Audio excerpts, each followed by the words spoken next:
गोकुळ सोबत गोकुल। कुडाळमध्ये तब्बल 7 वर्षांच्या प्रदीर्घ कालावधीनंतर आयोजित करण्यात आलेल्या महत्त्वपूर्ण आमसभेत प्रशासकीय गलथानपणा उघडकीस आलाय। विकासाच्या दृष्टीने अत्यंत महत्त्वाच्या असलेल्या सभेला उपस्थित राहणं अनिवार्य असतानाही अनेक जबाबदार अधिकाऱ्यांनी याकडे पाठ फिरवल्यानं आमदार निलेश राणे यांनी संताप व्यक्त केला। अनुपस्थित असलेल्या अधिकाऱ्यांची त्यांनी चांगलीच कानउघडणी करत त्यांच्यावर तात्काळ कारवाई करण्याची मागणी केली। तालुक्याच्या विकास कामांचा आढावा घेण्यासाठी बोलावलेल्या या आमसभेला अनेक वरिष्ठ अधिकारी सुरुवातीला गैरहजर होते। यामध्ये प्रामुख्याने पीडब्ल्यूडी अधिकारी पिसाळ, दूरसंचार अधिकारी जानू, राष्ट्रीय महामार्ग अधिकारी ऋषाली पाटील अधिकारी गैरहजर, तर कुडाळ सीईओ औंधकर हे अधिकारी सभेला सायंकाळी 4:30 नंतर हजर झाले। आमसभेला 7 वर्षांनंतर बोलवण्यात आलं होतं।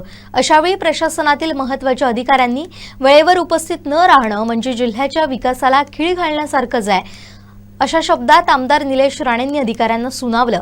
विशेषतः सीईओ औंधकर हे सभेला 4:30 नंतर उशिरा पोहोचल्यानं सभेच्या सुरुवातीच्या महत्त्वाच्या वेळेत होणाऱ्या चर्चेचं काय असा प्रश्नही त्यांनी उपस्थित करत या बेजबाबदारपणावर सडकून टीका केली।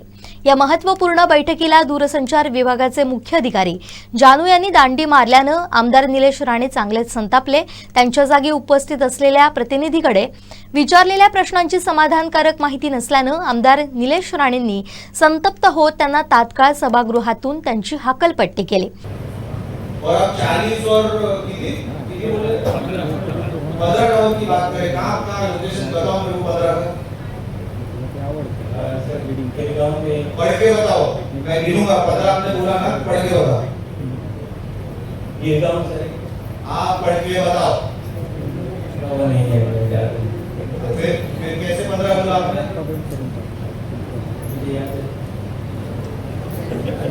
आप आपली साहेब यांना आताच्या आता या सभेतून बाहेर काढा। यांना काही अधिकार नाही या सभेमध्ये राहायचा, ही पद्धत नाही। आपण एवढं लिनियंटली त्यांना विचारून सुद्धा त्यांनी फक्त ह्या सभागृहाचा त्यांनी दिशाभूल केलेली। अशा अधिकाऱ्यांवर आपण काय ऍक्शन घेणार? एक तर ते हिंदी बोलत आहे, ते ठीक आहे, चला हिंदी राष्ट्रीय भाषा असू शकते, त्यांना विषय पण कळत नाही काय बोलतोय आपण ते। साहेब आताच्या आता यांना निघायला सांगा आणि ते जे कोण आहेत जनू किंवा काय त्यांची एकदा सेपरेट बैठक आमच्यासमोर नाही आणि त्याची तक्रारच करा, त्याला जिल्ह्यामध्ये घेऊ नका। अशी लोक आपल्या जिल्ह्यामध्ये काय गरजेचे नाही। तुम्ही आलात का नाही? डिपार्टमेंट सांभाळताना काय मेहरबानी करता का आमच्या? तुमच्या एवढ्या तक्रारी आहेत, मी इतरांसारखं काम करत नसतो, माहिती आहे ना माझ्याबद्दल। आणि कसली आरेरावी चालली तुमची, आणि हे कोणाला मीटिंगमध्ये पाठवलं तुम्ही? काय त्याचं काय करू मी? कधी आहे लग्न तुझं?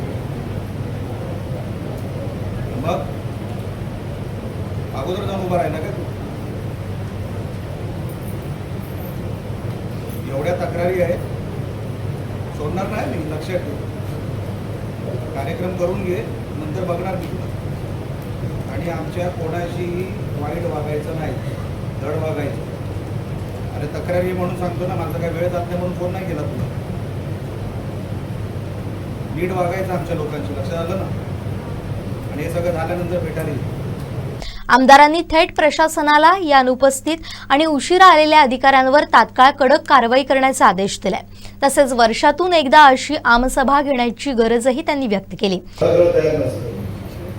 आम्ही लोकप्रतिनिधी म्हणून जेव्हा ग्रामीण भागात जात असतो, लोकांशी बोलत असतो, काही ठराविकच लोक आम्हाला भेटत असतात, पण अशी बरीच लोक असतात ज्यांना अधिकाऱ्यांशी थेट बोलायचं असतं, थेट त्यांचे विषय मांडायचे असतात। आणि आमच्यासारख्या लोकप्रतिनिधीला पण व्यासपीठावरून जे विषय कळतात त्याचं रूपांतर आम्ही सभागृहात करू शकतो। त्या सभागृहामध्ये गेल्यानंतर आम्ही हे प्रश्न जास्त ताकदीने मांडू शकतो। अनेक विषयांचा उजाळा या निमित्ताने या व्यासपीठावरून झाला, या आमसभेच्या निमित्ताने झाला। अनेक वर्षांपासून जे विषय रखडत पडले होते त्यांना अर्धवटपणा आला होता, काही निधी अभावी कुठेतरी अडकले होते, असे अनेक प्रश्न आपल्याला या निमित्ताने 5 तासामध्ये आपण ऐकले असतात. ही आमसभा आणि अशा येणाऱ्या अनेक आमसभा माझा घ्यायचा मानस आहे. कारण का याच्या माध्यमातूनच आपण अनेक प्रश्न आज जागच्या जागी सोडवले. आता प्रशासन या अधिकाऱ्यांवर नेमकी काय भूमिका घेतं आणि भविष्यात अशा प्रकारची दिरंगाई टाळण्यासाठी काय उपाययोजना करतं याकडे संपूर्ण कुडाळ तालुक्यातील जनतेचं लक्ष लागून राहिलंय.